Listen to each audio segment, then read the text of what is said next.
Harry Potter and the Death of the U. Written and images by S. Arub. Narration, AI Workstream.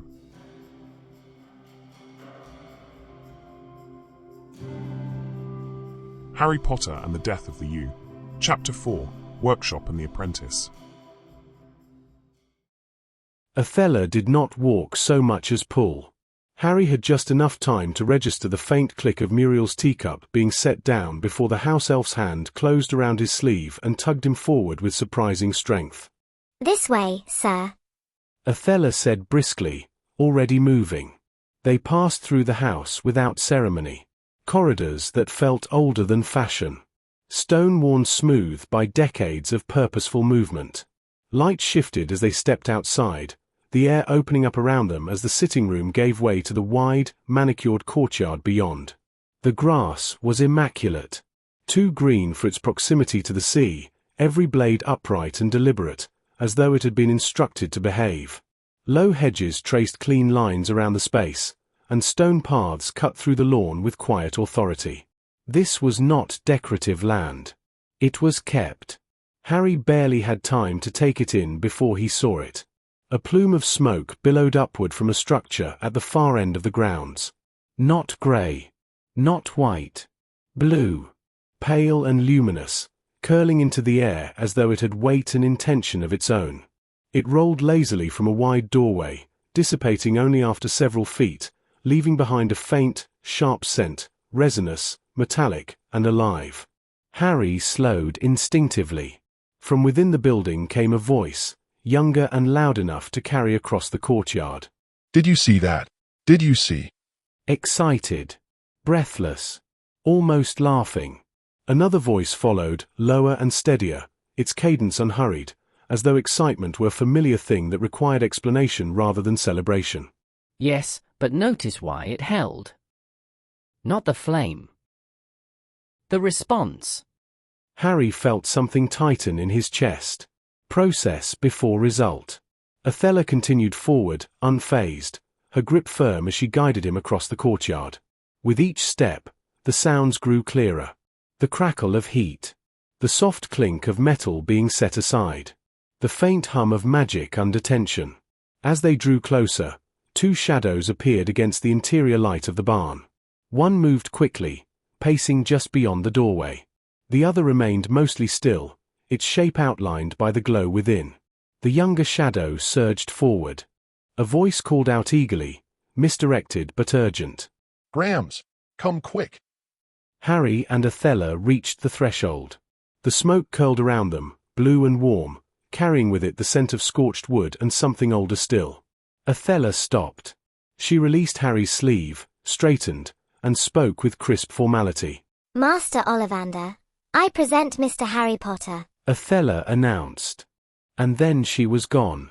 The workshop announced itself before anyone spoke. Heat rolled outward in steady waves, not oppressive but constant, the kind that soaked into bone rather than skin.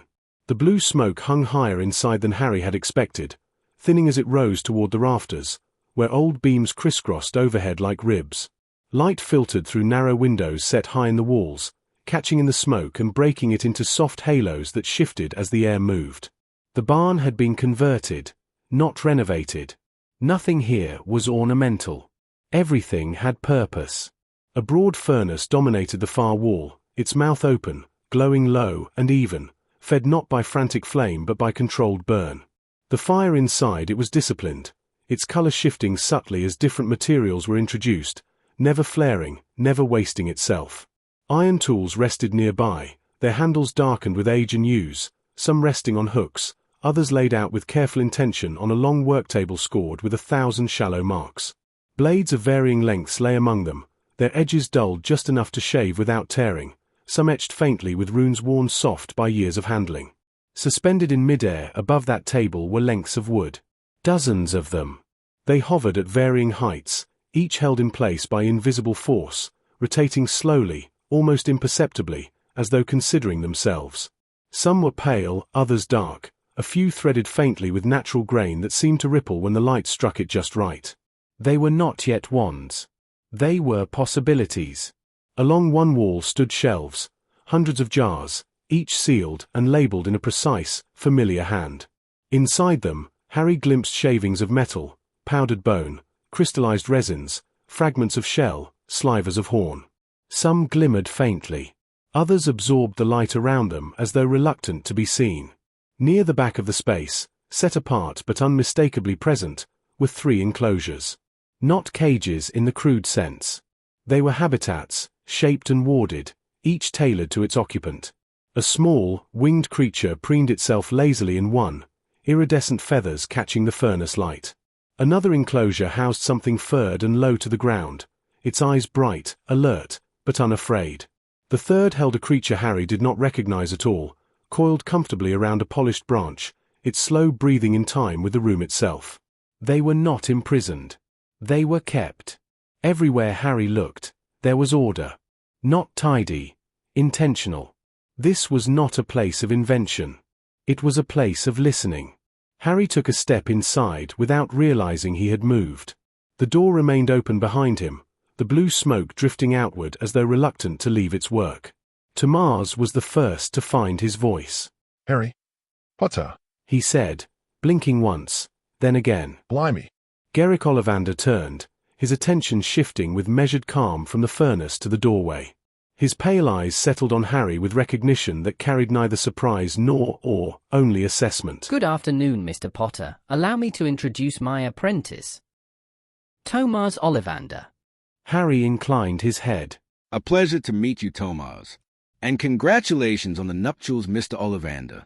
I'm sorry I didn't attend. Ollivander waved the apology away with a thin, economical motion of his hand. It's quite all right, Mr. Potter. There was no ceremony to speak of, hardly anyone knew. It was necessary. Yes, sir. Tamars took a step forward, his composure dissolving completely. He seized Harry's hand with both of his. Harry Potter. Merlin's beard. It's an honor. Truly. I hope one day, just once, to meet you. It's such a pleasure. His grip tightened as enthusiasm overtook restraint. Thomas, you are going to shake his arm out of its socket. Ollivander said mildly.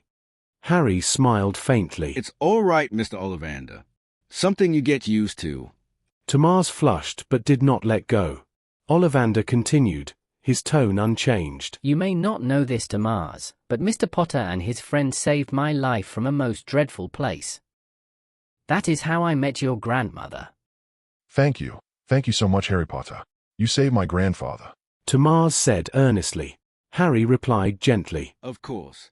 Don't mention it. Ollivander said, with a touch of exasperation threading his voice. Tamars, you are doing it again. Tamars released Harry at once, clasping his hands behind his back as though they had suddenly betrayed him. Ollivander turned his full attention to Harry then, studying him with the same quiet precision he once reserved for wand and wizard alike. What brings you out here, Mr. Potter? How may I help you? Harry did not answer immediately. He finally said, The last time we spoke it was at Shell Cottage. If you remember, it was about the Elder Wand. Tamars brightened at once. He stepped forward before he could stop himself. Oh, the Elder Wand. Most people think it's just a children's story, but one makers know better. History tells us it exists, and that its history is, well, rather bloody, actually. Yes, Tamars, Harry already knows this. Ollivander said mildly. He turned back to Harry. Yes, Mr. Potter. While I may have been somewhat distraught at the time, I do remember our conversation. Well, I have more questions about wands. Anything, my dear boy, ask away, anything. Ollivander replied without hesitation.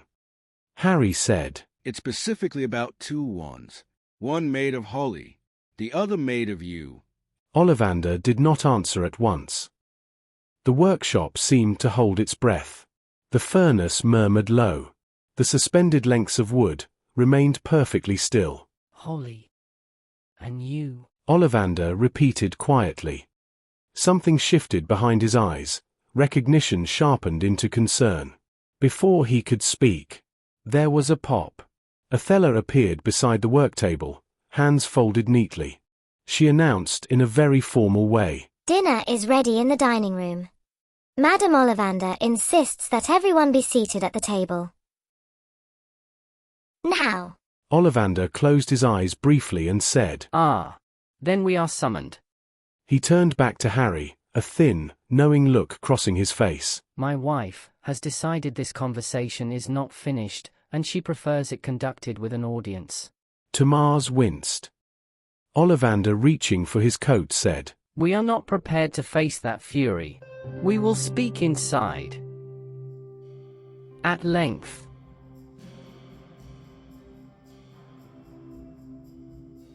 I hope you enjoyed this reading of Harry Potter and the Death of the U, Chapter 4, Workshop and the Apprentice, written by S. Rube. You're invited to join us in Muriel's dining room next week for Harry Potter and the Death of the U, Chapter 5, Head of the Table.